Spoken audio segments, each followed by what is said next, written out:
Hi everybody, I got an email from Lindsay telling me that she was trying to look at people's presentations and some people did not share a shareable link.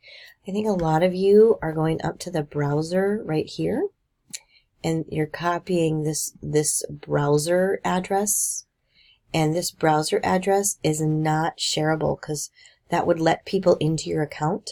And so people do not have access to your account. So I did this little presentation. I just made this presentation of how to share a presentation.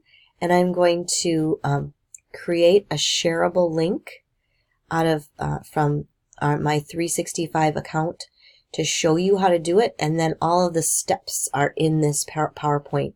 And I will post the PowerPoint. I will post it like in the directions for the rabbit hole. So here is how you do it. First, you go to File, and then you go to Share, and then you're going to share with people, just like this. And then you're going to go people you specify can edit, like this. And you're going to want anyone with the link. So you're going to click on that, and it turns bold, and then you're going to apply.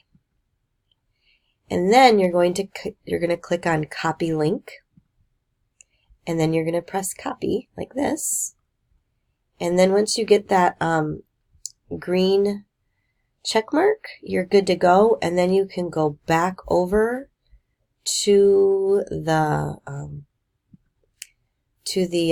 discussion board like this. And you can start a new thread, and then you can put discussion, right? And then you can copy it right here, and then you can see that only this part is linked, so that's the part you're going to have to click on, and that will take you to my presentation. So that's all there is to it.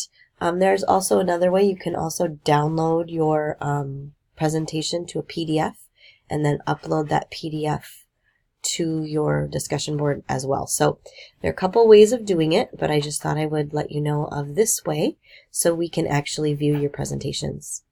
That's all I have for you today. Thanks, Lindsay, for bringing that to my attention, and I'll see you guys next week.